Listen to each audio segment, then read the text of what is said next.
How's it going, guys? Having a little technical difficulty with the screen. I'm going to switch it, but give me 2 seconds. Welcome to Airbrush Down Dirty Tricks on a Thursday night. I tried something fancy, didn't work out, and now we got to get rid of it. So give me 2 seconds.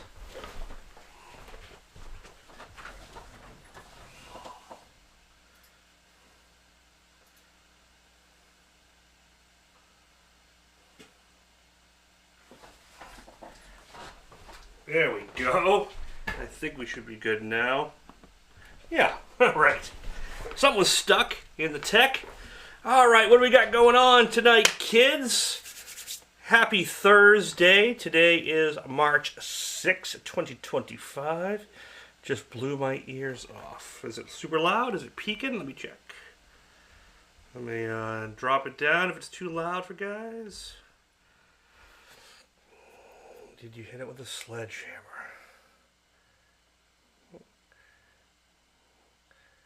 Yeah, Darren, super, yeah, it's been a rough week for creatives, man. Been a rough week between Gene going, and then today getting the news that Uric has gone. You know, the music. Oh, maybe that level was not way too high on the... Okay, must have been on that music track that came in. Sorry about that. We'll take that out in post. Alright, let's see what we got going on. Grumpy Fly, what's going on? Robert, Brian, Amos, Mike, Astro, thank you all for coming in. Todd, what's going on? Oh, we got Todd, Ryan, and Todd. Yeah, cool. Thanks for popping in. Let's give a shout out to all my Down and Dirty Tricksters, all my Gold Skulls. Thank you all for supporting the channel. And if you haven't supported the channel, click on that QR code or go to the link in the description, sign up. You'll get 25% off anything in the store at mckfireandart.com, which is right here. That's the skull one from last week. That set launch and is available, and I'll show you the painting from last week because that has now been cleared. Check it out. So this was last week's painting finished with a nice matte clear. Yeah, sometimes gloss is cool, but matte, man, just really keeps it clean. So this is going to head out to Honey in the morning and go from there. So let's talk about what I got going on this week. Didn't have any clue what I was going to do this week. I was just sitting there thinking. It's been a busy week trying to get this bagger done, and it's coming along good. Slowly, but good. And about 5 o'clock, I had no idea. I put up the announcement I was just going to do a wing it. Had dinner, get the kitchen, came up here at 7, and I have a folder of painting ideas that some of your suggestions go in and everything else. I just kind of scroll and see if anything hits me. I mean, I could always just pull out a skull quick and paint it and do some quick. That's easy, but I wanted to do something a little different. And then I was scrolling through and I saw one image, and that reminded me of a suggestion someone made last week, and forgive me, I forget who made it, but this is what we're painting this week. Let's go up to here, show you what we got going. There we go. So I'm going to put this away. This is getting shipped out in the morning. And we are going to do Dirk the Daring from the famous video game from my youth that I loved to play called Dragon's Lair. And super stoked to paint this. Let's get a side-by-side up here. And we will just focus in on that a little bit more. This is what we're going to be doing. So mostly I'm going to do it freehand. I'm going to mask off the background because I'm going to do just kind of a funky texture, multicolored background. Then we'll do him as a black and white. And we'll do him freehand. So what I've done, I've taken my drawing. I did the whole soft pencil trick on the back side. All right. And then just did a quick transfer. So the image has been transferred on. So now I have something. If I want to just freehand from here, I could. But I want to make the background pop, and I want to get some gritty texture and stuff in there. So I could do a couple things. I could do a paper cut, or we can just do a quick silhouette cut with some transfer tape. This transfer tape is by R-Tape. This is AT Apple Tom 7.5. Okay, this is my favorite clear transfer tape. A lot of the transfer tapes are really brittle. They don't bend well. This one I happen to really like a lot. It's a really nice, it cuts pretty easy. If you put a little heat to it, it stretches really easy. It can form, so if you're doing, I use this, whoops, I almost cut too deep into the panel. I use this when I'm transferring on a curve a lot of times, because what this will do, it'll conform with the vinyl pretty well. So, we are live, Harris. We are live. You've actually made it to a live feed, man. You don't often get other lives, especially right at the start. So, how we doing, man? All right, let's get a new freshy blade. Let me reach over here. Happy Friday Eve, yes. Don't do paper cuts, they hurt. Yeah, I got a nasty one. Actually, it wasn't a paper cut. It was I was cutting paper, and I juggled I was like two-handed stuff, and I was juggling the X-Acto blade, and I went like this, and went right across both knuckles with the freshy blade. Luckily, it just scored. Just went through enough to bleed. Captain Craig. That's a cool name. I like that one. So yeah, luckily it didn't go deep because that would have sucked to cut this knuckle and mess up this. So that's a career ender. Alright, so I do this a lot where I like to mix freehand and a little bit of simple masking.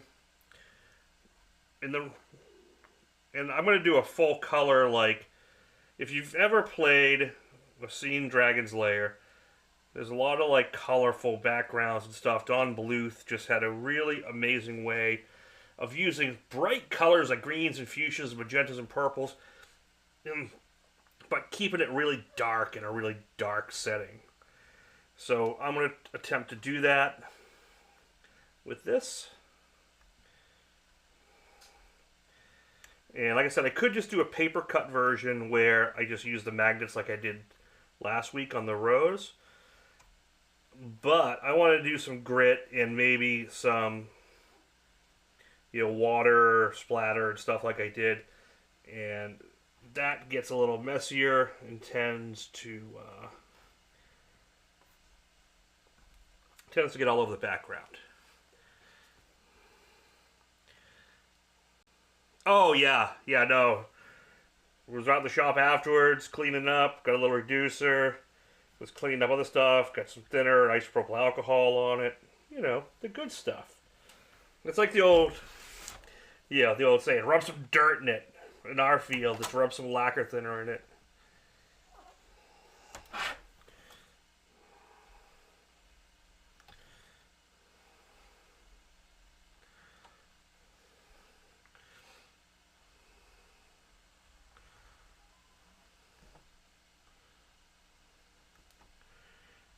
I'm cutting a little outside the lines, so it gives me some room to like freehand and kind of get rid of them lines away. But I'm just doing a silhouette, not getting too crazy.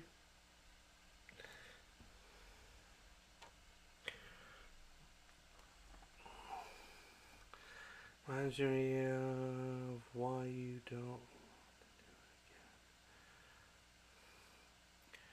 But did you beat the game? Oh, multiple times.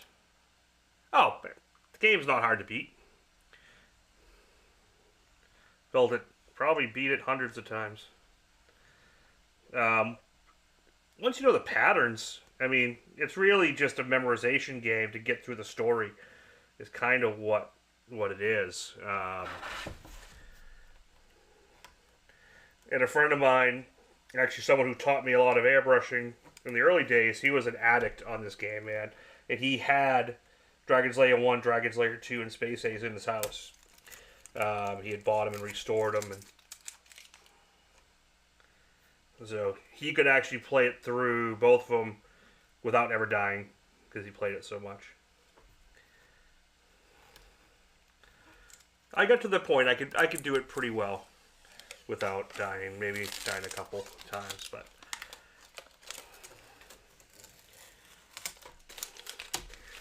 you had to play it a lot to get good at it, because you had to memorize what cut screens were coming up and what patterns and directions, because it changed every time you did it.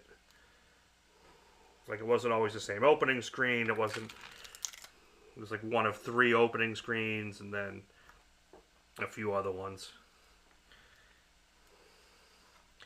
But if you played it, mention some of your challenging screens that you got through. Like,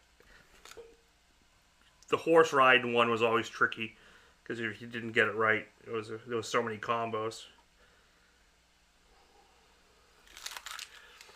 Dumped a lot of coin in Dragon's Lair. Yep, same. And I bought so many versions of it when it came out, because originally, when it first came out for home use, it was just, if you had a DVD player, they came out with it on DVD. Yeah, and if you had a DVD remote, you could use it. And then they came out with other versions that weren't the game. It was like a side-scroller. But then they came out with it on Xbox and everything else. So there's a bunch of different versions.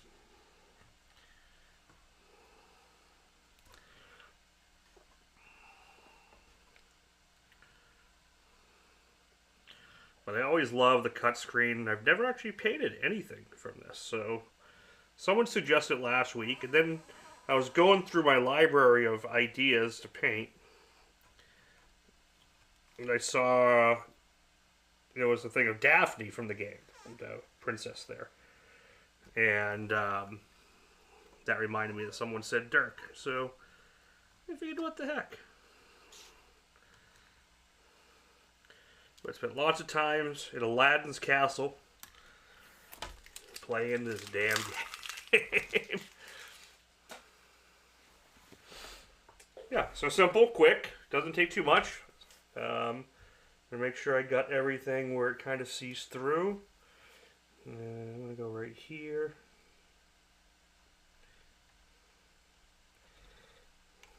And so the background, I am gonna do a mix. I mixed up these colors. So I mixed up 2 different greens, like a slime green and a viridian green, and then a deep purple and a magenta. I'm going to use those kind of in the background. And then I have a black candy, and a black illustration. And that's it. That's what I'm going to work with tonight. Just something fun, something simple, not too crazy. Yeah, so I figure that's what I'm going to do. So, back when you only had, 3 lives, exactly. 3 lives per quarter. But if you're good at the game, you could beat it on all 3 lives. Unlike a lot of games afterwards that started doing time limits. Like, you would just run out of time if you didn't get past a certain stage, which was almost impossible. So you had to keep pumping quarters. And so, yep. All right. Let's do...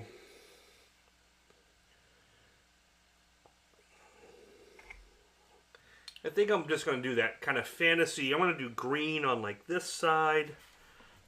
I should probably peel this off. Green on this side, purplish on this side, I think, is what I'm going to do.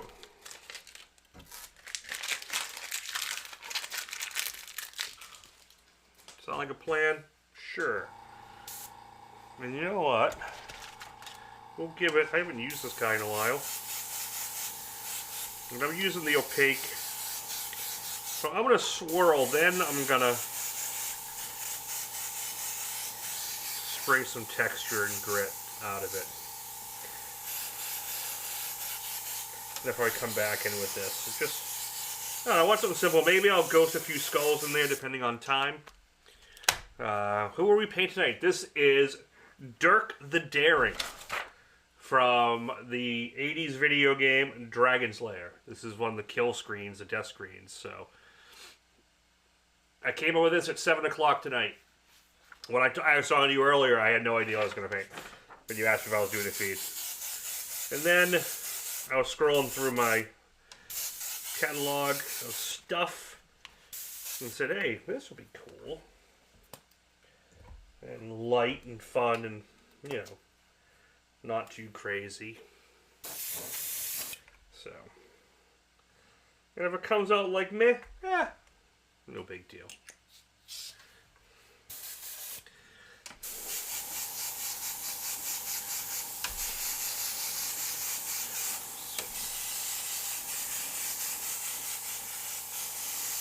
So yeah, I'm going to try to get that, like, Don Bluth feel where he used these, like I said earlier, he was great at using, I think Don's still alive. Great at using really bright, dramatic colors, but also just keeping it dark and gritty at the same time. So let's take a little isopropyl, let that kind of melt in a little bit.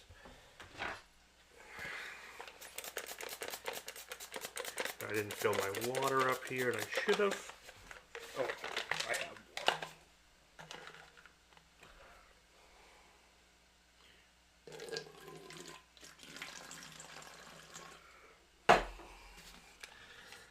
Yep, if you played this game, you saw this screen a lot.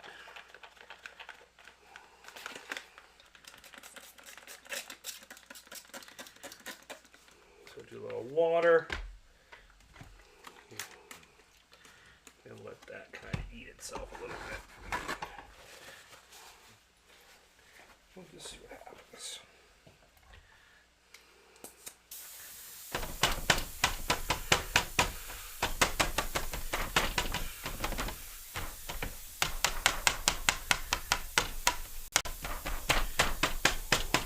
These are just setup colors. We're going with the darker colors next. Just see what we're going to see in that background. Hey, Dan.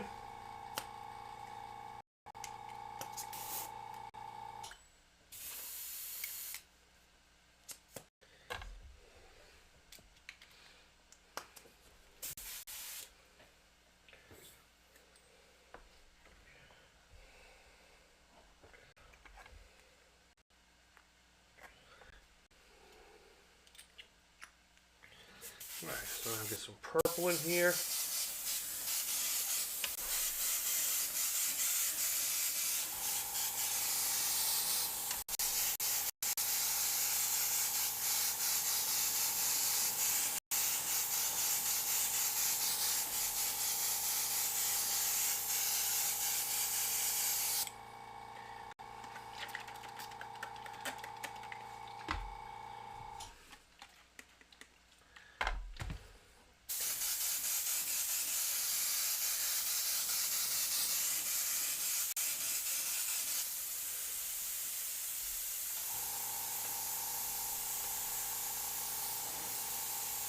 Just messing around with some texture.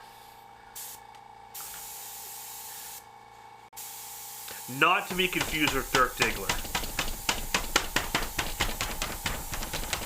Definitely a different thing altogether.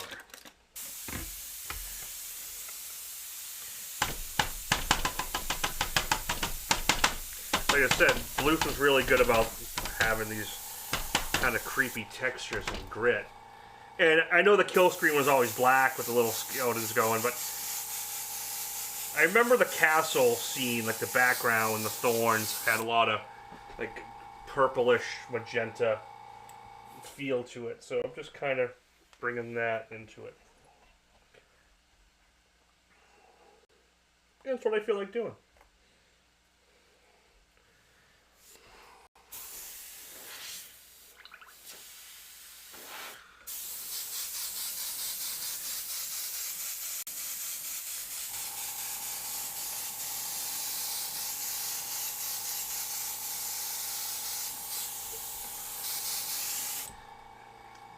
this camera looks a little too bright, so let's see if we can... It's a little too dark, I think. Yeah, no, that's what it's going to be. What's new, everyone? How's everyone's week been? This week's been just screaming by for me.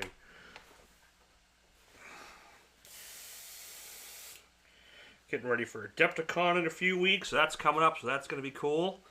That's going to come up fast, so I got to get really ready for that. Got some other events coming up in the future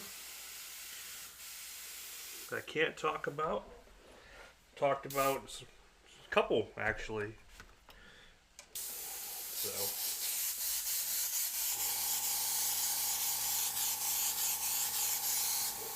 some newer stuff coming on the horizon, which is good.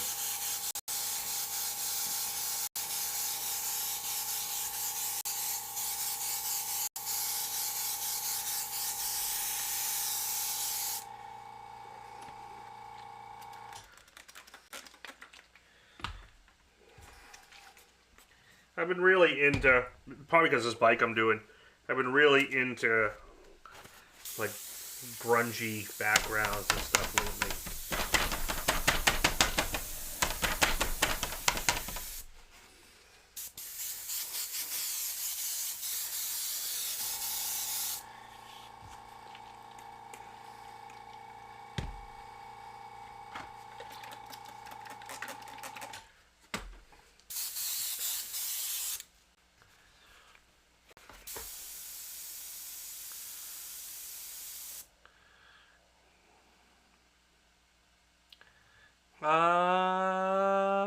Not sure who that is. I play Call of Duty, but I never really got too much into the character names, so I get so sick of playing online with so many trolls and cheaters that I kind of stopped playing, and I wanted the 300 gigabytes back in my Xbox for other games. That's kind of where I got to.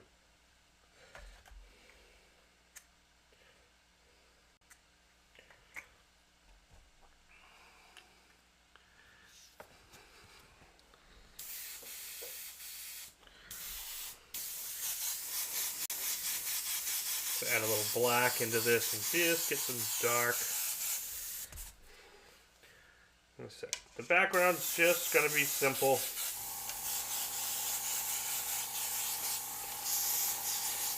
And then we'll do him in black and white.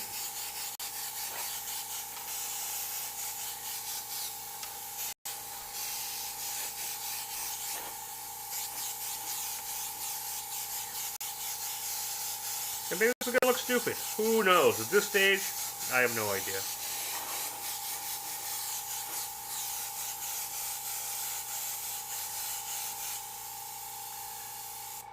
I'm sure someone will find something they don't like about it. But guess what? I don't care.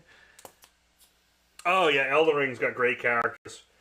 Love the game, but man, it's so frustrating when you start. Because you just keep freaking die like crazy. I started Avowed a little bit. I'm a big Fallout 76 guy, so I play that quite a bit. That's kind of my go-to, where I'll just go in for a couple hours.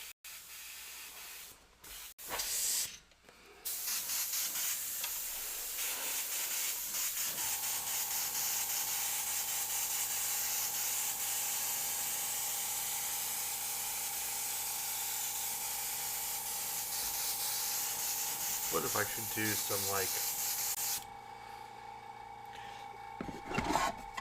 some Gerald Mendez kind of esque clouds with texture effects. Let me see if I can kind of come in here and just... And maybe I'll get some white mixed up and we'll... I do this a lot where I just take the texture effects stencil, hold it about an inch or so, and move it, and you get some really nice organics. Cloud-like.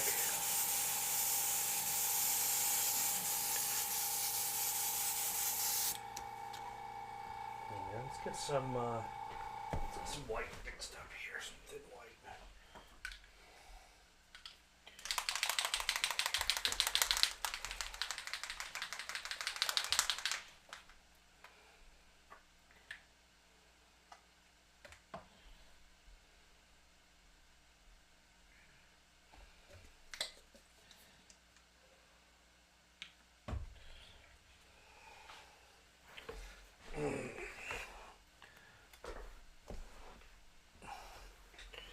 Yeah, the art direction on Elden Ring is insane.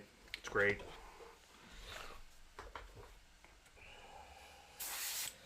Definitely dig that. I think half the reason I play video games is just the art direction and the ideas.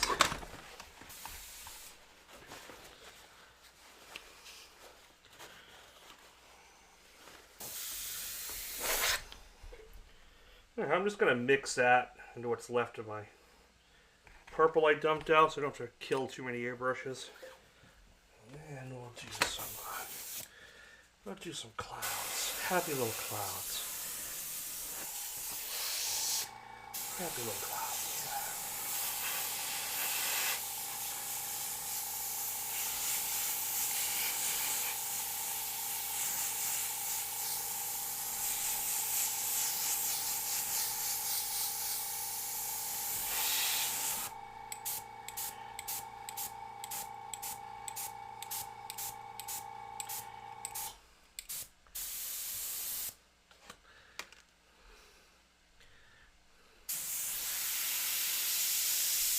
Yeah, that's one game I never played to the end was Elden Ring.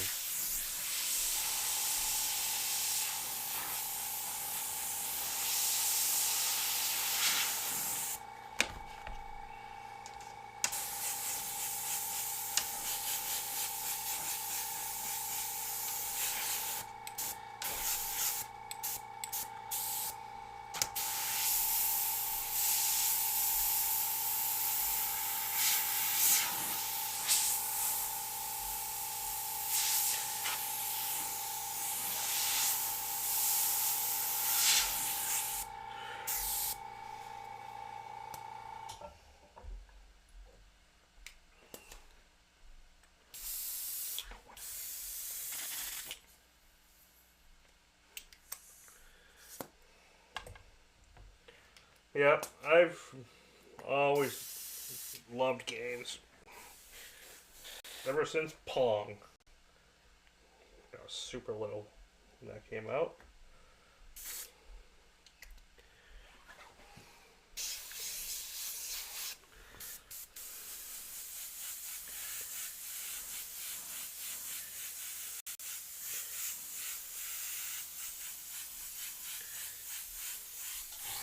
This is a candy black. I'm just going to darken around them. So we'll have some pop.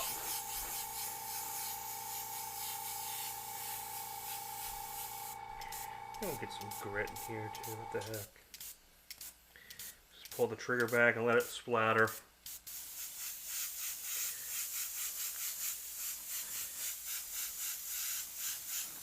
Yeah, it's kind of fun background. Yeah, just I wanted...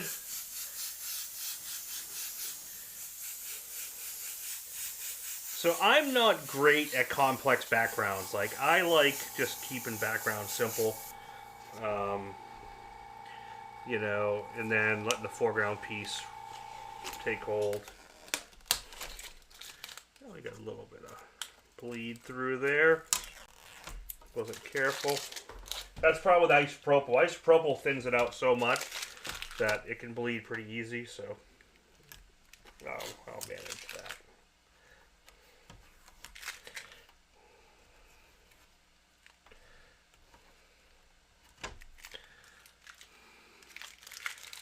Oh yeah.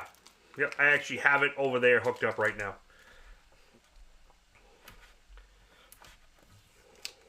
I have a whole up in my studio. I think I showed a picture. It's been a while since I showed it, but I have one of those IKEA cube sorters that just has almost every video game system in it. Not every, but it's got a lot. It's got Atari 2600, Genesis, Super Nintendo, all the Xboxes, all the PlayStations. Yeah. I actually used to play Space Invaders at my friend's house. My friend Lou had a mini arcade in his house. Because his dad like dealt them or something, and so we used to play it there. He had like shooting galleries and Hogan's Alley and all that stuff. That was great because we could play for free. Get that little bleed in there. It's gone. Yeah, so that's it. Now, nice, cool background. The sword kind of comes off the background. And then the rest we can just freehand. I mean, if I want to cut some stuff, like, maybe let's do this. Let's do this. Hold on a second. Let's see if I can do this. Not go paint everywhere. Almost done. Like, if I want to keep it simple and do some shading, like,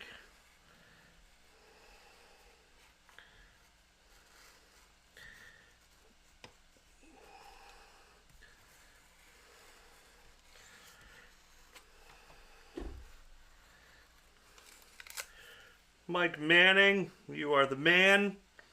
Thanks, sir. Appreciate that super chat. Yeah, so stuff like this, you could go in and just do little cuts. And we can like shade that in. If you want. And then freehand, and you'll have kind of a mix of nice soft airbrush shading.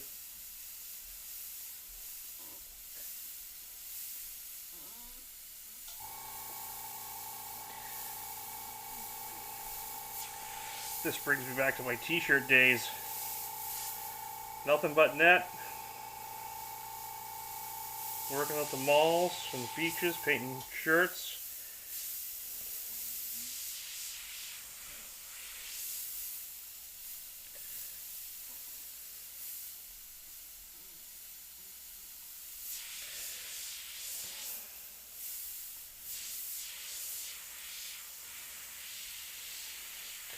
With ye old Pache VL3. And then I got my eclipses later on, but I started with the old VLs, and I still got them.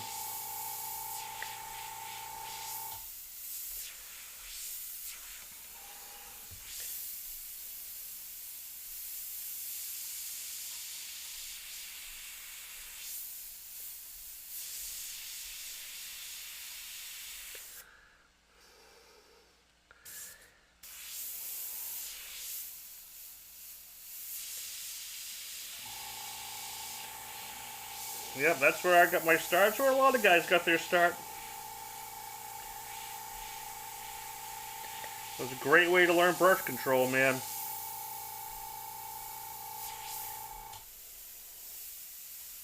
Because you didn't have time nor the resources to like plot things, or you barely even had time to like, maybe you drew it on a piece of paper and cut a simple stencil at most. Was what you had time for working in the malls, especially on the beaches and the busy seasons. You didn't have time. You just freehanded it and did your thing. You know, shoot.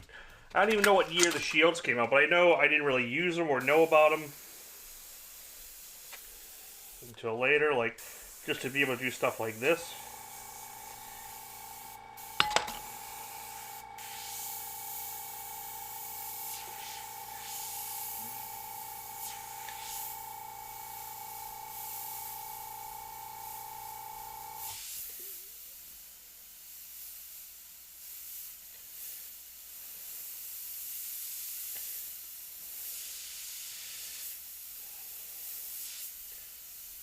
You didn't actually see his ribs in the game. I just wanted to add a little something extra.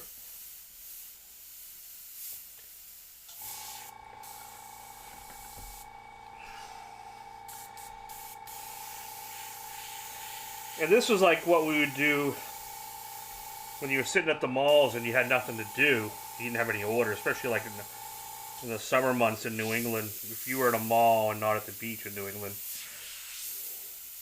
you just kind of sat around a lot. And so you just painted stuff, you know, because you would hope that it would attract a potential customer. And you got really good at dagger strokes.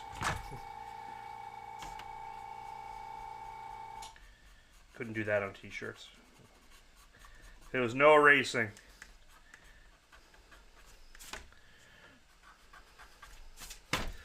That was like an illustrator's technique. But I think I don't know if I can find this shirt. I've showed it before. This is old.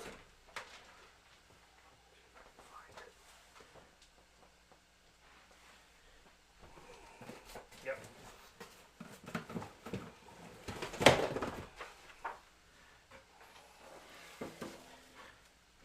So this is something I did at the mall. Let's see if I have a year on this.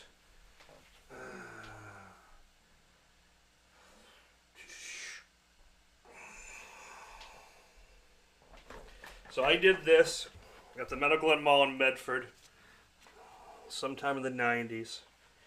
This was Juggernaut. Yep, this was 2001. I did this. Oh, this was the second time I did it. I did this one twice. I did it in the 90s and I redid it when I got better in 2000. So this is not the one I did at the mall. This is what I did at my studio. But that was done with a VL3 and either Aquaflow or Createx Black. Yeah.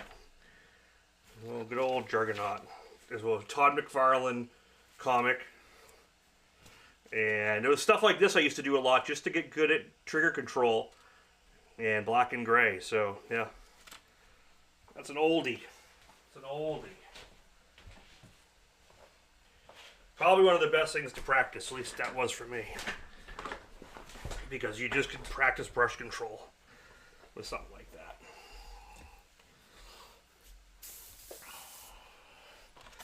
But yeah, like, you know, even stuff like this, like I didn't know this when I was younger. Just be able to take a little loose shield like that, get the crispy edge.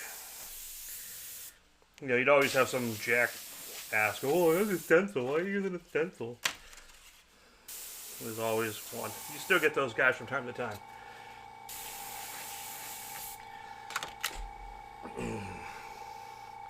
Max Thrash, what's happening? Yes, it is Dirk the Daring. The kill screen, Dirk the Daring. Just something fun.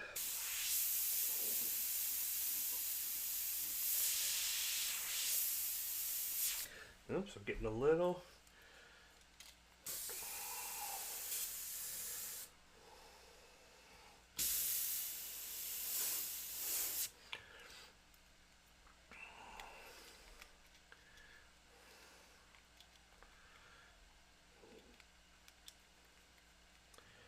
I don't think everyone's popping in tonight.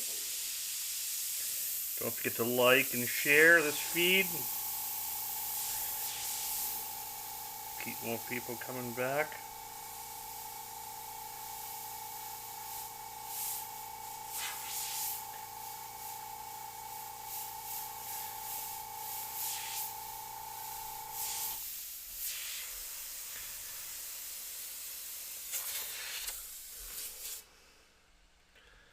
Oh, the $20.99. Yeah, like you go through, especially a Spider-Man, man, if you go through those and you start getting all those daggers and all that line work and you get remotely close to consistency, t-shirts like this you can move slower.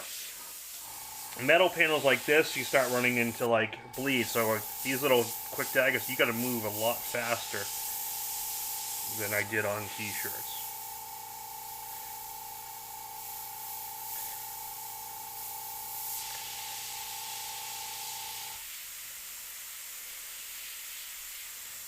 I think I'm going to drop the pressure down a little bit. That's a good thing, man. Kicking your ass is a good thing.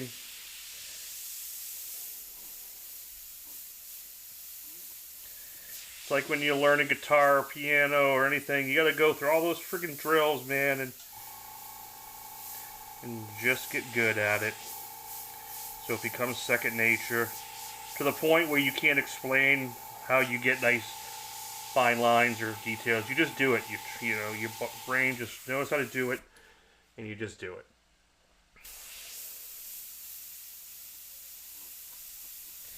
Actually, that lowering the pressure did really nice. Now I can slow it a little bit more, get some crispy rat tails and points without blowouts.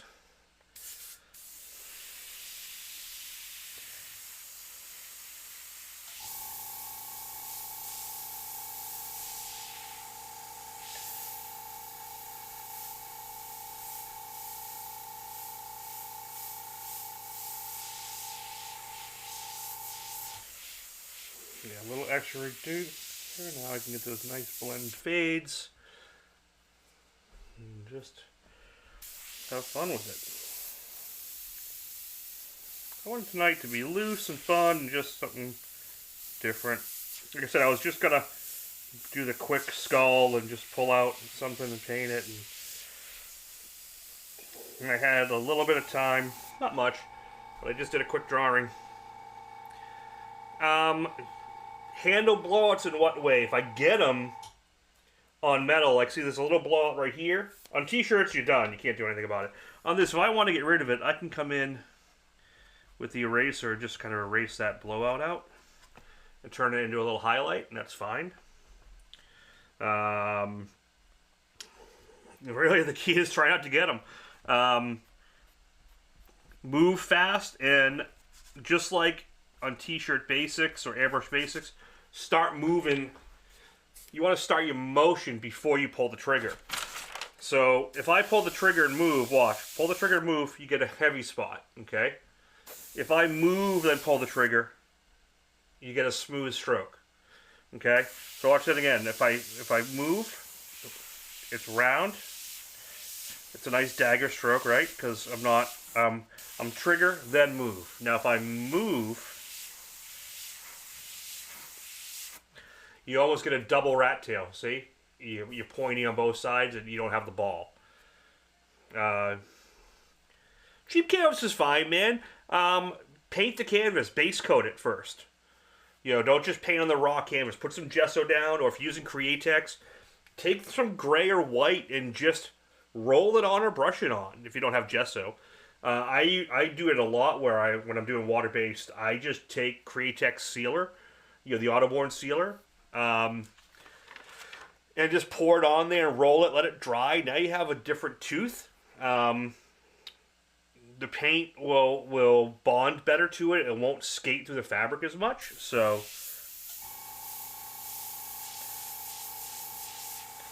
it's only a cheap canvas because it's not treated.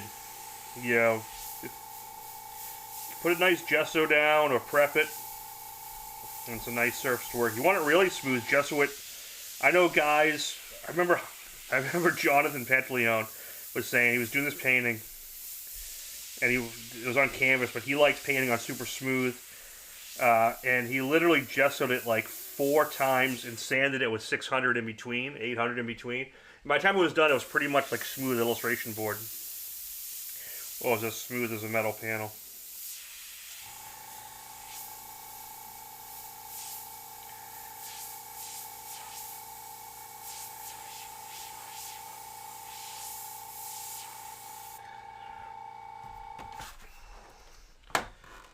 Gesso is just canvas primer, really. It's cheap. Like next time if you go to Hobby Lobby or Michael's or something, and you're picking up cheap canvas, grab a tub of gesso and just hit it. It really helps. It's like priming, you know. If you try to paint on metal, like I'm painting directly on this E-coat, you know, on the metal panels, or just scuffed, so it's a lot slicker. If I put a white primer down or a white base coat, it's actually got a little bit more texture. The paint goes on smoother and grabs a bit more, so you don't get as many blowouts. It doesn't skate as much. What's your latest piece?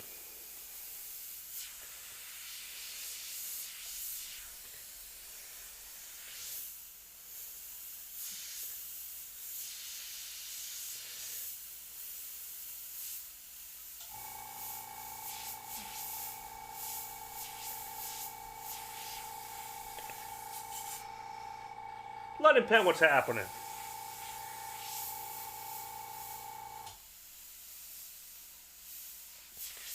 So who suggested Dirk last week? Someone did, and that's what I remembered this week when I was doing it.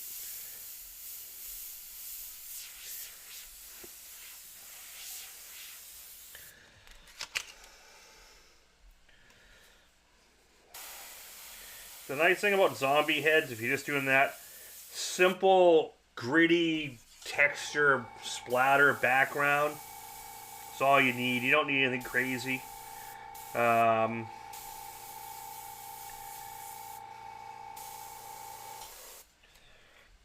You know, keep it simple. Let the foreground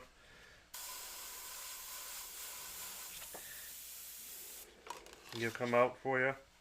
Feel free to message me later with an image of it, and if I have an idea, I'll be happy to give you a suggestion. Yeah, I got Facebook. Here's my socials. Where are my socials? I have there you go. So there's all my socials. You get Instagram. Unheard of trash polka style. Not specifically. Hey James, thanks for popping in. Welcome. Welcome. Thanks for messaging. But yeah, those are all my socials. If you want to message me stuff, you can definitely poke around, and you know, I'd be happy to give you some advice if you want to send it to me. I usually get back to people within like 24 hours or so. Dan Molina. Oh, Dan Molina. Why does that sound familiar? It's on my head. It's not. It's been a bad week for losing you. I'd be losing Gene Winfield this week. Oh, I think I got Swampy Cemetery, but there's plus in the head alone. Yeah, but you can do just a bunch of gritty texture and have like silhouettes of swamp trees and kind of moss growth coming down. Like, you know, you could take a texture effects. Say you had, you know, water line down here. And then you big tree kind of coming up, lots of trees, and you can have like just stuff, vines and swampiness and stuff like that. And you could do like a cemetery silhouette, you know, something like that. You know what I mean? And you know, have a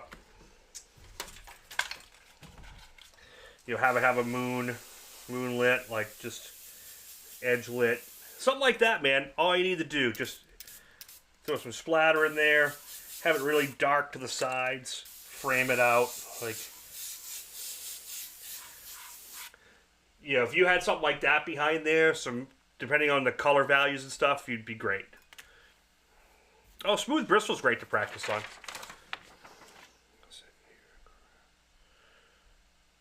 Oh, did you? Okay, I'll look at that, man. I don't look at friend requests very often. I will definitely look at that. I had a question for you about spraying car automotive flake through an airbrush. You can't really spray through an airbrush itself. But they do make, Flake King makes a mini one. I don't have one here for an airbrush. So basically it's a cup with a nozzle. You put the dried flake in there and you put the airbrush on it and spray, and that sprays it dry. So you put a wet clear down, and then you can blow the flake on top of the wet clear from the airbrush. You can't get flake to go through an airbrush. Maybe if you have the bigger TH2, you can get ultra mini flake to go through it, or pearl, but you can't get lowrider flake through an airbrush. But you can blow it through Flake King. So if you look up, that's the logo Flake King, but it's Visionaire. They have a little one. It's really good. And I wish I had it up here, but I have it in the shop. It basically, it's a jar, right, with a nozzle on it like this. You put the flake in here, you put the airbrush here, and the air sprays through, and it picks up the flake and blows it. Works really great. So that you can do. So what you want to do, if you use a water base, you can put down like 40, 50 really wet with one brush, and then, yeah, there's a few different ways to do flake. When you do flake, there's a couple different ways. They make a bigger version of the Flake King. Yeah, let me switch up. They do a bigger version of the Flake King, like a flake gun, which is a big, you put a whole quart of flake on it, and a spray gun, you spray dry flake, wet clear, let it settle, then you clear coat over it. That's one method. Another method is you get a primer gun, like a 2 or 2.5 or a 3.5 nozzle, like spraying polyester filler, basically. You mix up your 2-part clear, 2K clear, with flake in it, like super thick, and you just shoot it at the paint, at the tins, at the car, whatever. Most guys will put a silver. Most guys will put a silver down first, like a silver base or a coarse metallic, and then flake on top of it. That way, if you flake over black, you gotta use a lot more flake because all the holes are black, and it gets really thick. So a lot of times, what we've done is put like a mini flake or a really coarse silver base or sealer, and then you put your flake over it. So that's how we did. This was done. Let me get this off. So this piece here, that's all flake underneath. So that was silvered and then flake, and this actually has splinter flake on it as well, and a little bit of rainbow flake. So this was done out of a bigger gun, but it was a silver base, and then dry flaked, and then cleared, and then sanded, and then artworked on top of that. But, yep. I will try to look for friend requests tonight.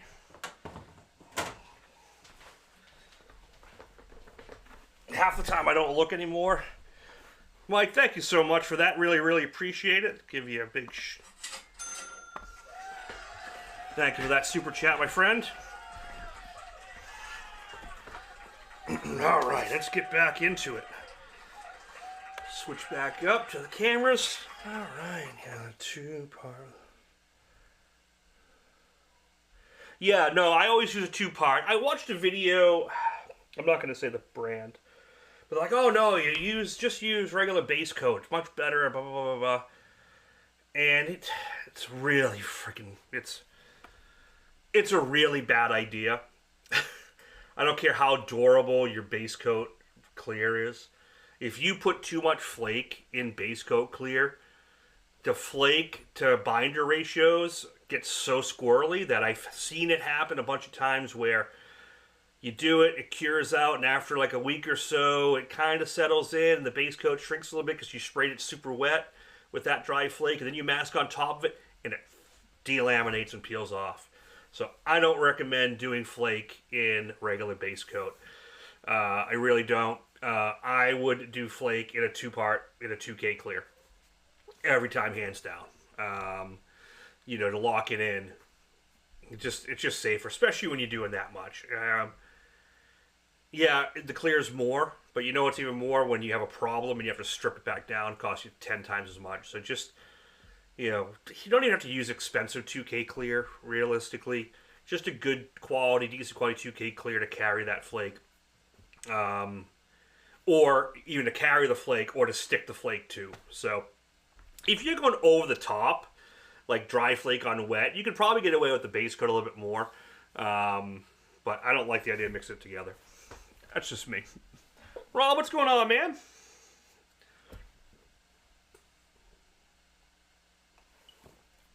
There's what we're painting tonight. Dirk the Daring.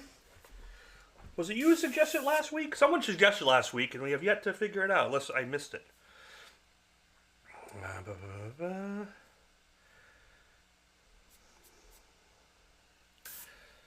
But yeah, feel free to ask those questions. If I don't answer them and I miss it, I run this all myself, and I'm running the switchers and the cameras and everything.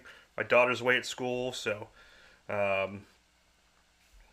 don't have that going on. So sometimes I do miss questions. So don't forget, just pop into one of these socials, send a friend request. And I'm usually on Facebook and Instagram. I don't do a lot with TikTok at all. Twitch I very rarely use, and then obviously YouTube channel here. With all the members, we have a members section that gets you discounts off the store, like the projects last week with all the downloads. So that's good, all that. And we're using all this fine stuff from these fine folks.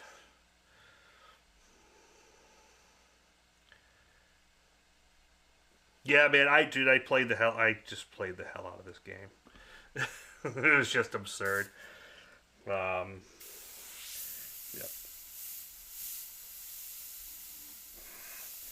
So if you notice, when I drop the pressure, that allows me to like slow down a lot, and I can do these line work.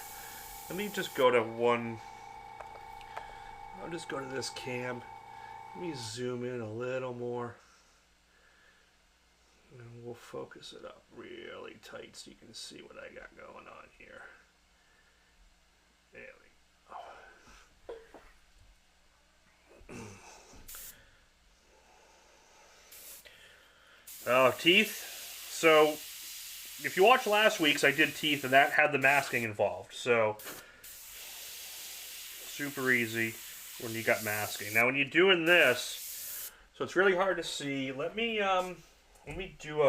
retransfer this so you can see it a little better, because it's worn off.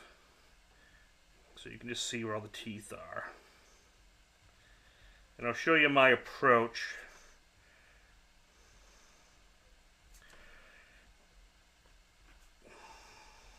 To when I'm doing freehand teeth, especially at the scale. Okay, so now you can see those a little bit better. There's a rule in cartooning about teeth. I don't know if you know this. Heroes, or villains' teeth, you can see all the lines typically. Okay? Heroes' teeth, you don't. You don't see the line connecting typically. Okay? That's kind of the difference. So, when you airbrush, I typically airbrush the tops and then the bottoms and don't really connect, or very minimally connect, the two up.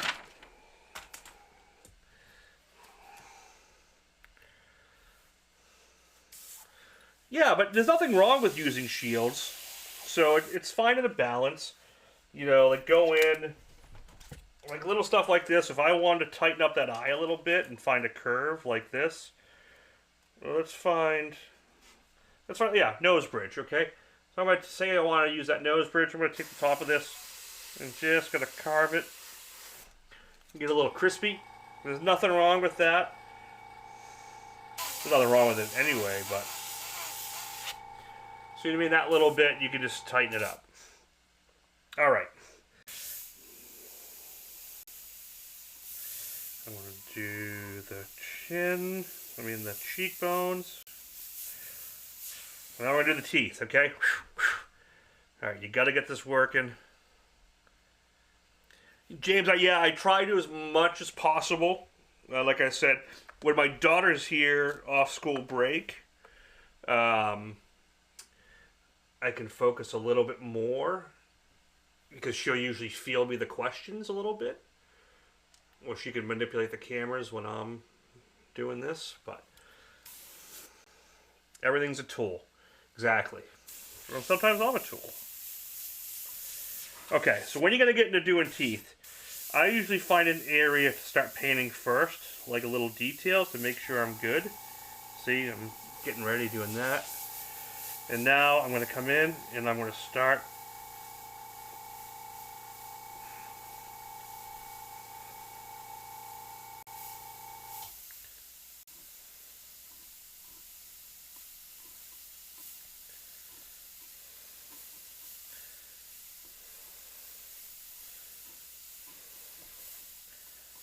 There is no secret other than just good brush control and practice. If you got to pick your needle, Oh, this is a Iwata. This is the Micron Takumi, which is a side feed SB model. I've also used the Eclipse, which is my workhorse go-to. Now, those are typically what I go between. The other thing for teeth, you can do the sockets by kind of doing soft upstrokes.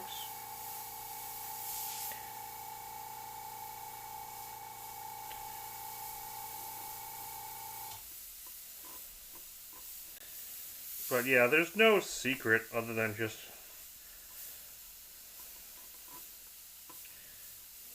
brush control.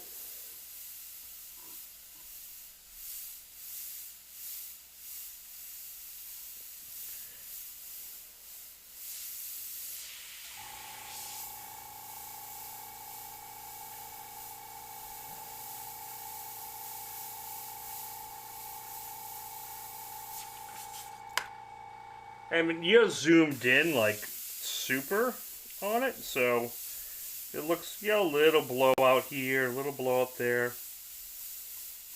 In the grand scheme, you don't see it, like when you're really looking at it, but I'll show you on metal how you can clean that up, because with the eraser stick, you can go in and clean that up really easy. I'm going to shade it, let it get a little bit more radiused. You keep hearing birth control. Maybe it's my Boston accent.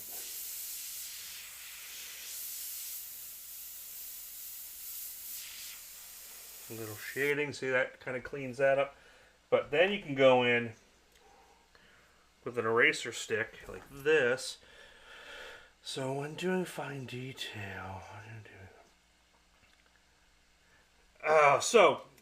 thinner paint, yep.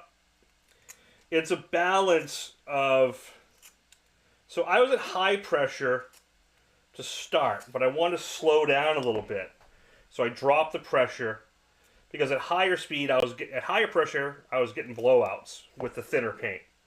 So then I dropped the pressure down a little bit so I could play around a little bit more.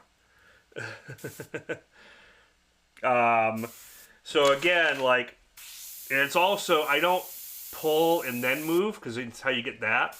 I move, then pull. So when I'm doing a tooth, I'm actually, a lot of times I preset up and I do a dry run without any paint, and I kind of get a little muscle memory, like this, and then I pull the trigger. See what I mean? So I get nice detail, then I can go in and shade. You see, on paper, it's a lot different. You don't get blowouts. If I was to move that slow on metal, it would get a blowout. All the shadow and highlighting skills come. It's practice. I've been doing this 36 years. I started in 1989 when I was a kid. You know, I was saying earlier, I used to paint stuff like this in the malls, painting t-shirts and the beaches and shit. You know, but if you go back to last week, so if you watch last week's Peaky Blinders, if you go back to last week's feed, this is what we did. We did the skull in rows. So this is much bigger, and this, you can really understand light and dark when you're doing stuff like this and where contrast comes in. So if you go back and watch a lot of that video, you can really, I talk about contrast and tone a lot in that piece. Okay, so to fix these, like if you got a little squirrely like blowouts, this is where the eraser comes in. So I'm just using the stick eraser to clean that tooth up. And it's also going to give me a highlight. See that? Nice and clean. I can do little highlights here. Obviously you can't do this on t-shirts, but on cars and metal and stuff, all day long you can do this. Yeah, I can go in. I talked about different eradication techniques in last week's feed. I'm doing a video. I'm actually trying to break that down, do a little quick video on how to do that. Between like erasing or using the stick eraser. That's my family from the same area, depicted in the series. That's cool. Yeah, my wife's family is from what's the island off the coast of Ireland? Shit, I forget the name of one of the islands. Like Ishman or something like that is where my wife's Irish side's from. So, all right, let's zoom back out. So now the hard part's done. The face is done. And this is all just done with the black candy.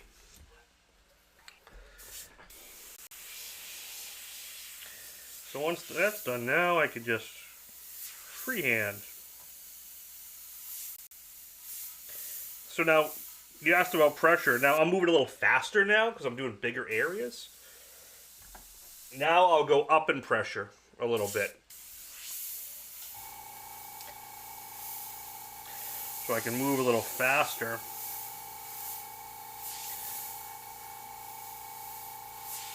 And get nice crispy lines.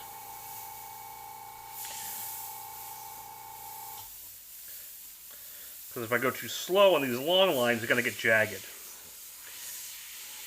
But I got to be careful on blowouts because you can get them. But you'll notice my speed is a lot more. I'm sped up a lot more than I was earlier. Because if I slow down, I will get a blowout. Like, I'll try to force a little blowout right now. Like, if you look right here, see, it blew out a little bit to the side. On, like I said, on a metal panel, it's easy because I can just erase or stick it out. That's why I didn't mind doing it there. Because I can come in and just...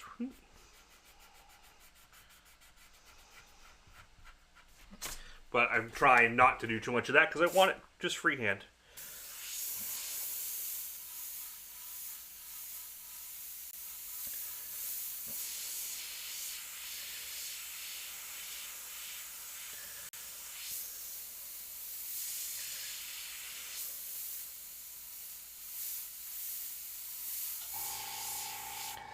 Let's talk about shadow here for a second. So see that arm? A lot of times guys make this mistake. What was the hardest thing over the years you had to learn for trigger control?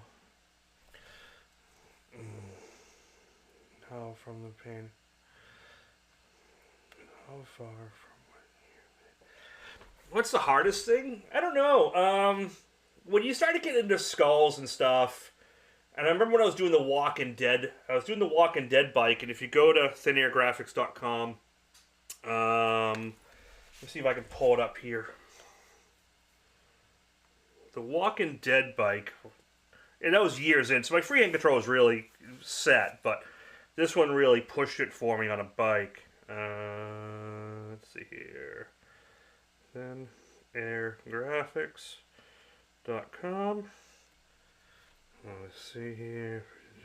Brighten it up here. Okay.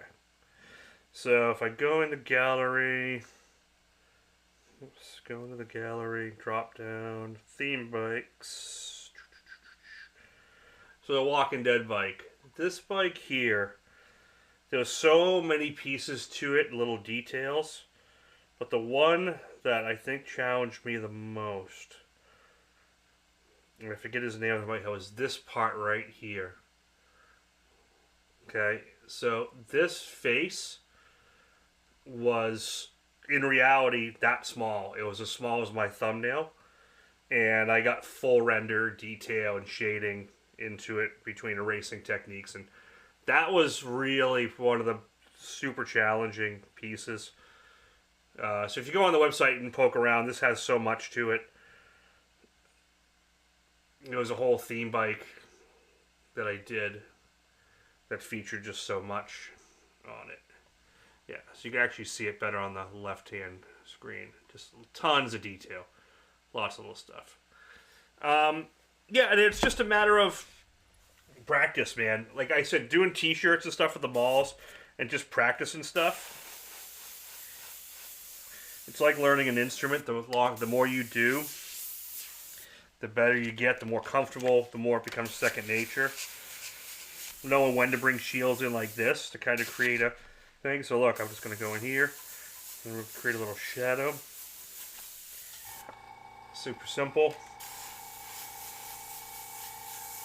Get some dramatic lighting. Yep, Dragon's Lair, exactly. Someone mentioned it last week. We talked about ideas of what to paint. So I paint. If you guys are in for the first time, you typically paint every Thursday something new, or it's a continuation piece from like the week before if it's a big one. Sometimes we do Monday feeds. So I'm always looking for new ideas of what to paint. And someone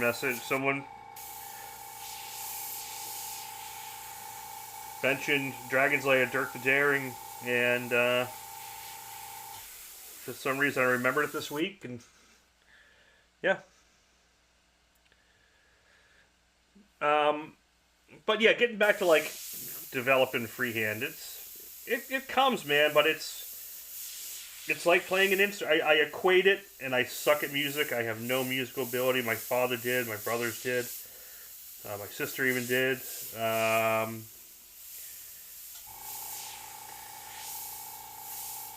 I had no musical ability. And like no rhythm, but I could paint good.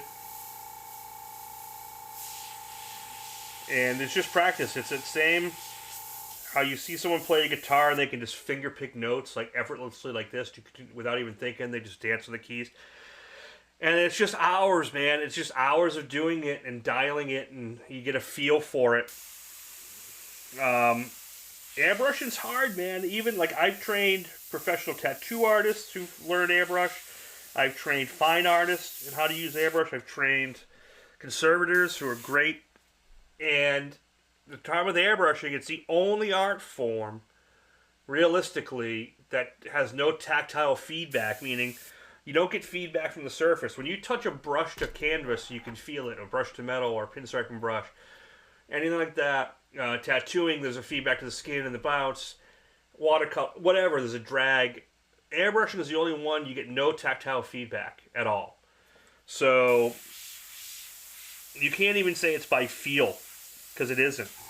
You actually get an ear for it and a feel for it. Yes. As long as your brush has a Teflon backing screw. Oh, so can you use automotive paint and airbrush? Yeah, no, I use House of Color all the time. When I'm doing these feeds, because they're in my studio, in my house, in my office studio, I'm using Createx water-based. In my shop, I'm using House of Color. Yeah, you want airbrushes that are set for automotive. They'll have a Teflon packing screw, or they'll have O-rings that are solvent resistant. The Teflon packing screw is best. But even with the rubber, you can get away with it for a long time. You will get some trigger stick after a while because the rubber will swell. And the packing O-ring is the O-ring right here. This one here, which screws in, you can see it in the microns. This is Teflon, and it won't get all like sticky. Because what happens with solvent swells the rubber a little bit, and then you end up getting sticky trigger. Well, believe me, I've learned real quick from you. Thanks, James. I've been teaching for a while. I do teach seminars at different times throughout the country. We got some more coming up in the near future we're talking about.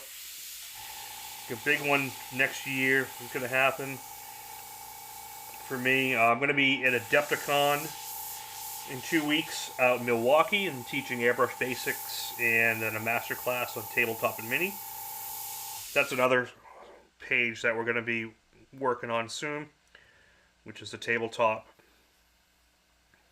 gaming. We're going to be doing that. So miniature painting. So James, the packing O-ring, when you look at an airbrush, right about here in an airbrush, and you can see it right here on a micron because it's exposed.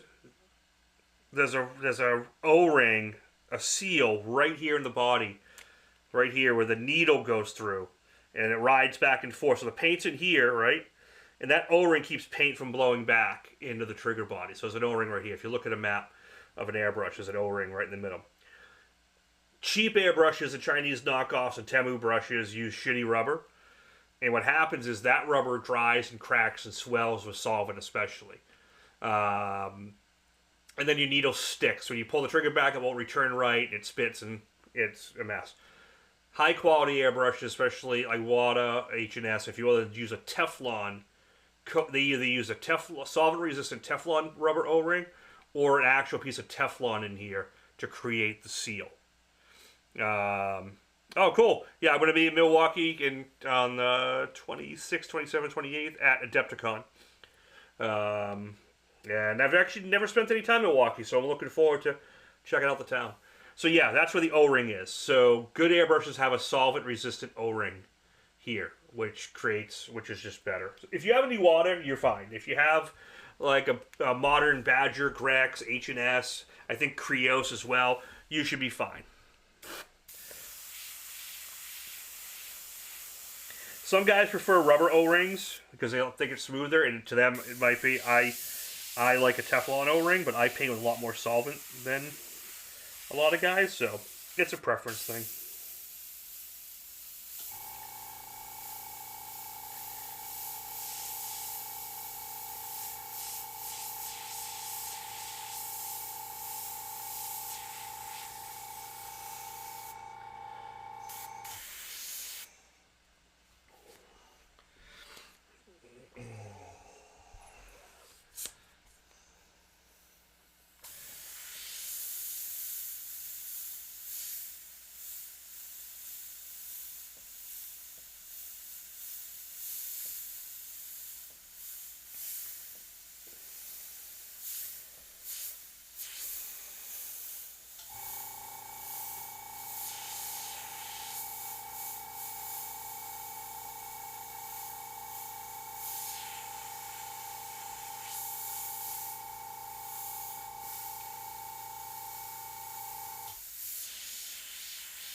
Dave, what's going on, man? Getting the bike, heading home. I'll be listening. Cool, man. Thanks for popping in. Good to see you. See your message.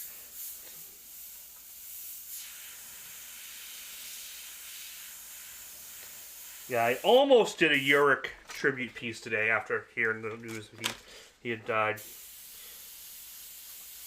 If you've never seen Uric's work and you're new to airbrushing, look up Jurek, Uric Zomowski. His animal portraits and the way he captured were legendary. Never got to actually meet him. I've talked to him on the phone a few times. I almost took a lesson from him and really wish I did. He was a very unique individual. Hey, man, thank you so much, sir. Keeping this chat going, keeping this going with chats and memberships. Thank you, man.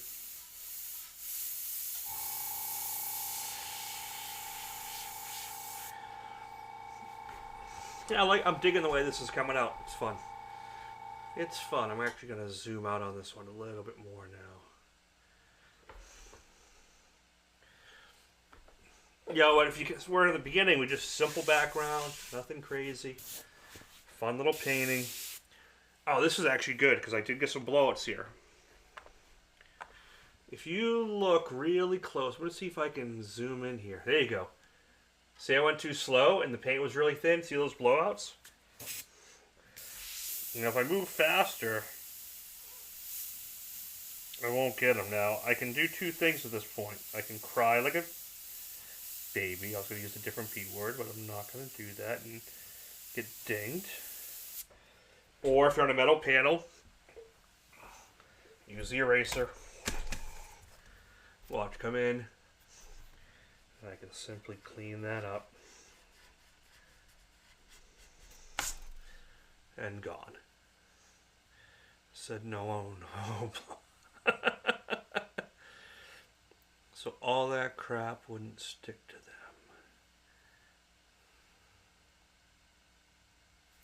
Yeah, so here, clean that up. Here we go. I can even do some little highlights here if I want. Do little scratch highlights.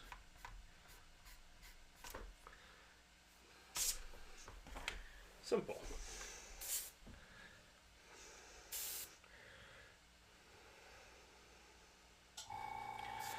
You paint. Killer Bag about 10 years ago. Posted a video. Which one? I got a whole library of baggers that I need to get up online.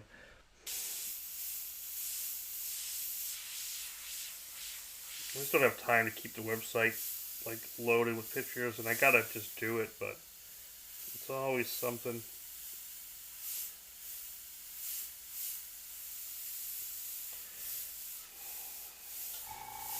Should just go on Fiverr and Fervor and have someone do it for me. But I micromanage the pictures so much I have trouble doing that. Where do you get the pencil erasers? I just get them off Amazon. I have some really unique ones that I got from like Drew Blair that are old and not made anymore, and they're expensive. They're like $15 a stick, $20 a stick.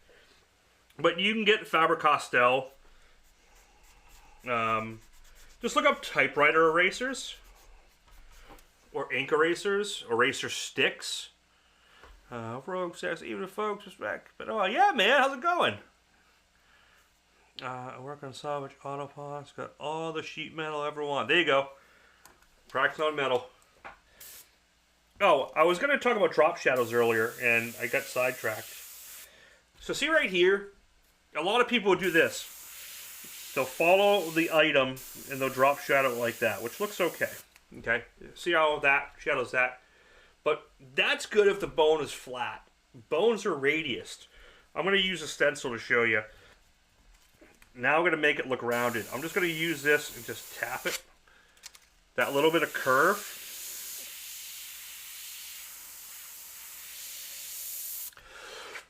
Now it's more rounded, like it's cylindrical, like it should be.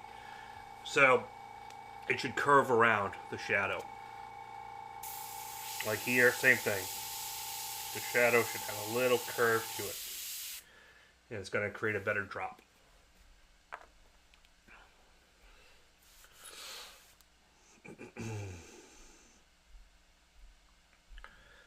Yeah, but Faber-Castell still makes these, and they make one that's got a pink end. It's a double-sided. Have it here? Yeah. So, oh, this is an old one. This is an old Venus. This is older than most of you guys. But they make one that's got a white on one side, a pink on the other, so harder and softer. There's two Fabers. There's a white and a pink. So the white one is harder, the pink is softer. And I had one somewhere. And then I got these. These are really old.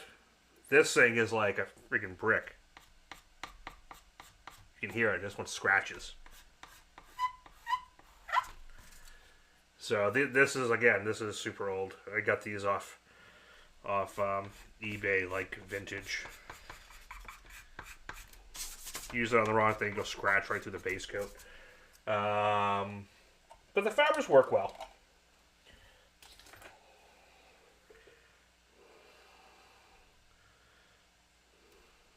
Yeah, that's another hard one. I bought like not a lot, a lot of eraser sticks. I just got. Oh, this is the one I got from Drew. This was like, I think it was like $30 for this one, and I'm down to the nub. But this thing is perfect. It's rigid, but it will go soft. So this one works great. Remember, I used this when I did the American flag trike. I did all the stitches in the flag with this. And then you have the electrics. Use the electric erasers, work great. Hey, Mike, thanks for popping in. Yeah, 4 a.m. does come. I don't get up that early anymore. I think tomorrow is like a 7 a.m. day. I usually go a little later on my live feed nights, but check out every Thursday, man, and check out some past feeds. I'll look out for your friend requests on Facebook, and if I can answer any questions for you, I will.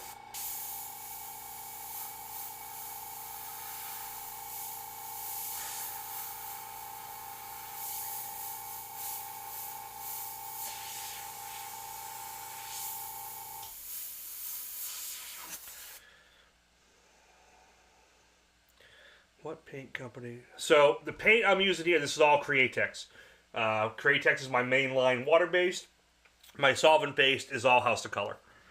Those are the two lines I use. I have some other paint companies I mix in now and again for certain colors, but that's my traditional.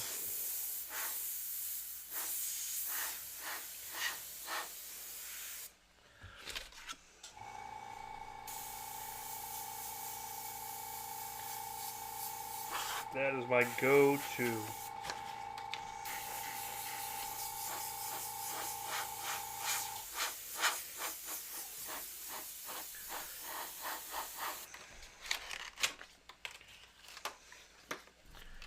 Where is my... I had a magnet.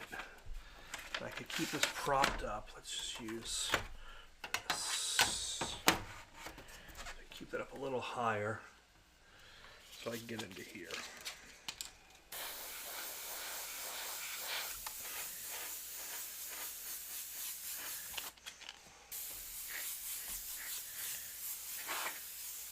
Just doing some extra shading. So here's a trick for you newbies who haven't seen it, or new guys watching. If you hold a stencil like this against the surface, you'll get a really super crisp line. If you hold it up about a 1/4 inch, you'll get a soft line. So watch, I'll do this. So you'll get a nice soft curve, but if you go hard against it, you'll get a crispy one. So what I'll do here is I want to make this like shadow, like this one, but I don't want it to be hard line. I'll hold it up a little bit. And there you go. Nice soft curve.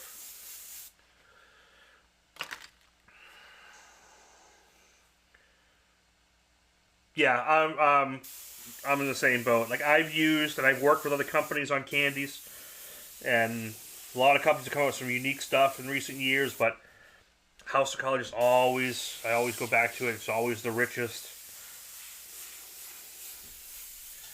And there's some good ones out there. That's great colors and great paint, but man, just HOK, just it's like going home again when I use it. So it's hard to beat.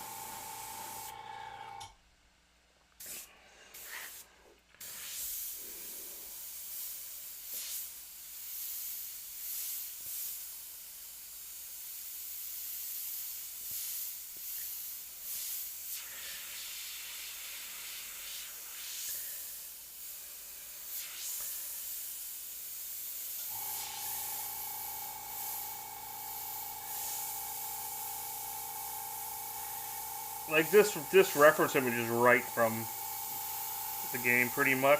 I'm just adding a little extra flair and tweak and giving it a little bit of airbrush feel. I've added a few things to it, but all in all, it's basically the kill screen. Well, the you're killed screen, not the kill screen for the game itself.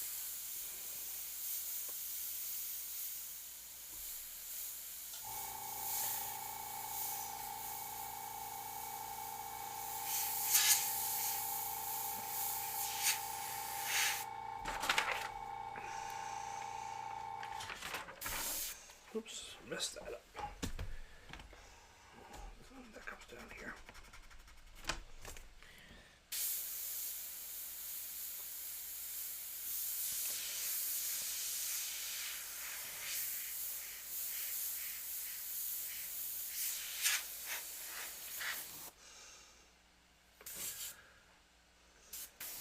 So yeah, this has been pretty much a straight hour and a half.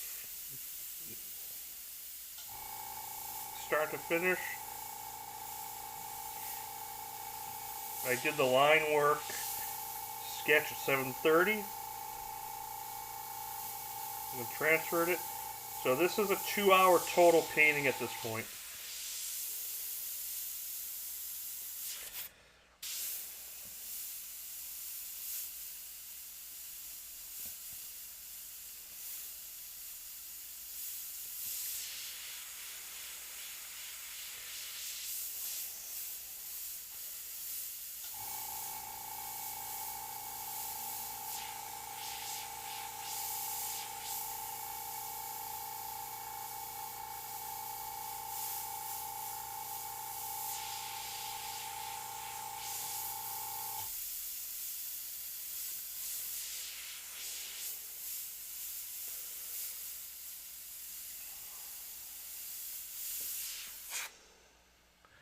Definitely like, share, and subscribe, man. I don't think I broke 12,000 yet. I'm 20 away. So if you haven't liked and subscribed, please do. Or at least like the channel.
So when it comes to the airbrush t-shirt, what do you prefer to use? So when I'm at a mall or beach and I'm there to make a lot of money and be fast, I'm at 80 psi and I'm rocking a siphon feed for 90% of it. And I'll usually have 1 or 2 gravity feeds for like if I'm going to do little fine details. But when I go to this is the garden hose. You know, this I'll jack up a lot of high pressure. And I want super coverage. I'm going to be using that.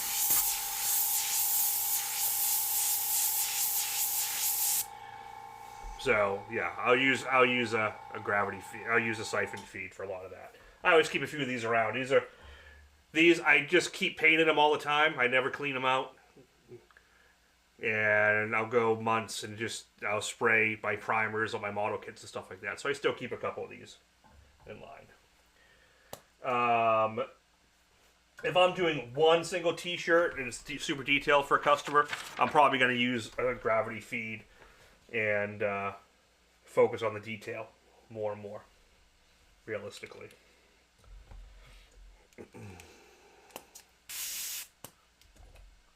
Roy, I appreciate that.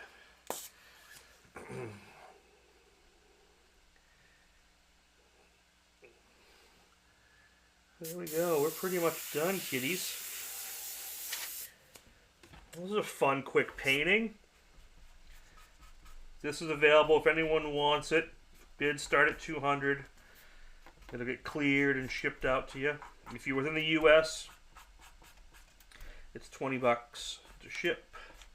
If you're a member in the U.S., I will ship it for free.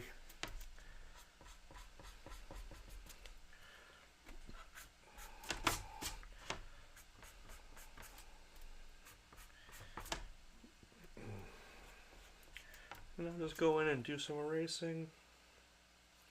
There's usually more than one mic around. Yeah, I got Mike Manning and Mike McClung. What's going on, man? We'll just spend some time doing a couple little highlights.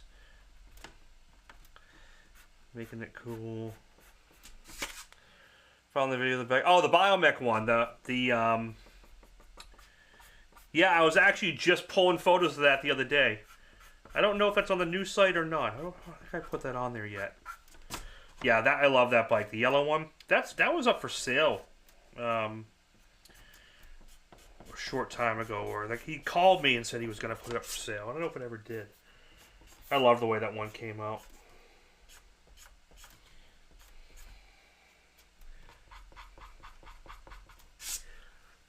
That guy gave me like free reign just to do whatever the heck I wanted. I just had to have a few. He was an HVAC guy, so there's some specific plumbing, HVAC gauges and stuff on there. That's about the only thing.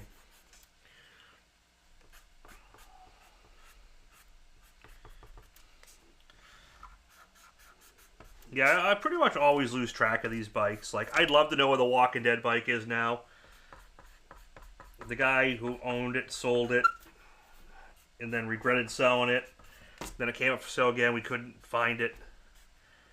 And then someone who bought it was gonna just paint it black over it. So, yeah, that was all Dirty Penny and Espresso shot over yellow, all Createx.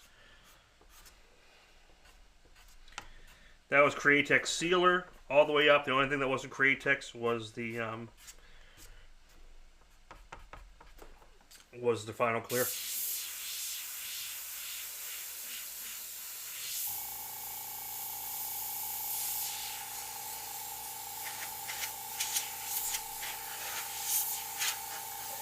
And that is Dead Dirk the Daring. You know, come over to Adams tonight. Oh, maybe, man. I'll maybe when I'm cleaning up, I'll pop over.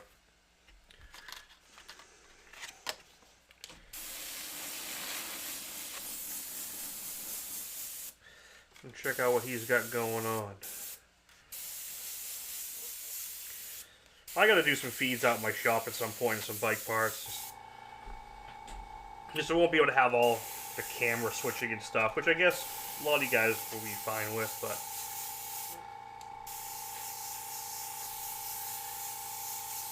I'm just doing some shading here just to give it a little something more. Oh yeah, the Giger inspired fender. Yep.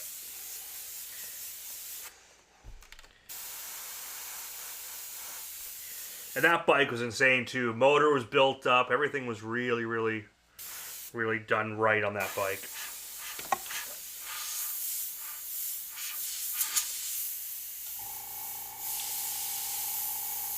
That's probably one of the few, if I was to ever have the money to buy certain bikes, that's up there with one of them. The Walking Dead one is definitely. And I buy my Magnum back, but too bad I know it's trashed now. Started a few months ago, it's just too far gone.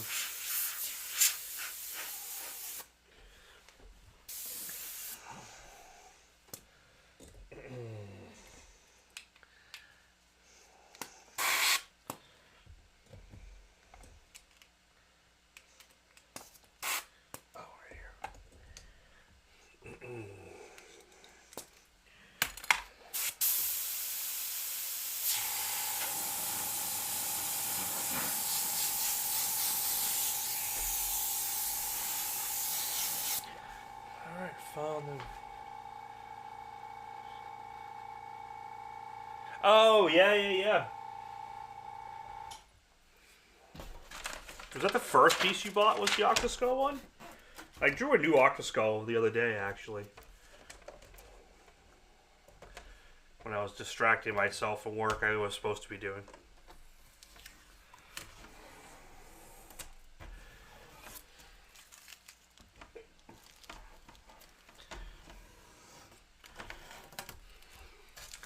So, total 2 hours from start to finish.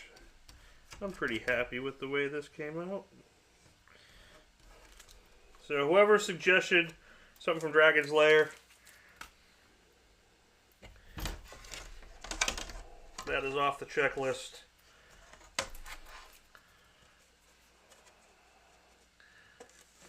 Oh no, he's got more than that.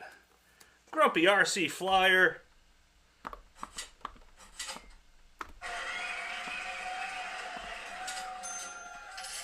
Thanks, sir. Super chats are much appreciated.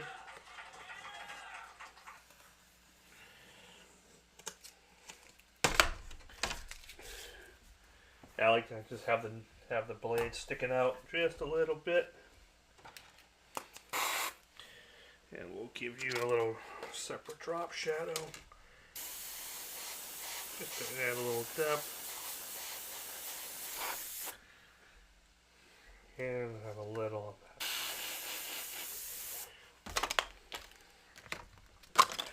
that.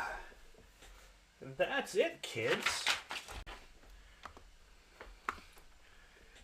Not too shabby for an hour and a half. Yes, he's got a nice collection. Yeah. Yeah, he's got like 40, 45. He's up there. So that's what we got. Dirk the Daring. Painting's available if anyone's interested. You can message me on the side. And if not, it'll go into the collection. And I got to start putting, man, I got all those panels back there. I got stacks of them that I should just put up on the McKay Fine Art for sale, some originals, and do some quick blowouts for some of the older ones. Keep an eye. I'm going to do that probably in the next week or so. And go from there. So hope everyone enjoyed this quick wing it feed. And next wing it, I'll probably just do skulls or something. Just go from there. What do you think about line paint and tapes? I've never used this paint, so I don't know. So some people like it. He likes it, so it's cool. I haven't heard of anyone complain about it. His tapes are cool. I prefer FBS tapes, but his are great. His are based off of our tape, which is a nice manufacturer as well. FBS has been better with me, and some of the stuff I use and have a lot more options, so I tend to go on FBS tapes as well, especially on the automotive side. But he makes great stuff as well, so yeah, can't go wrong. And it's available through Amazon, stuff like that, so that makes it really convenient for everyone. So yeah, check it out. I'll probably pop over there and see what he's got going on as I clean out my brushes. So hope you all had a good time watching this live feed. This mostly freehand Dirk the Daring, and we covered a lot of good points. So have a good one. Talk to you all soon. Like, share, subscribe, all that fun stuff, and I will talk to you all next time. Keep you posted on next week. Next week's going to be a little different. We got some stuff going on, so I'll just keep an eye on my socials, and I'll let you guys know when we'll do the next feed. Have a good night, everyone. See ya!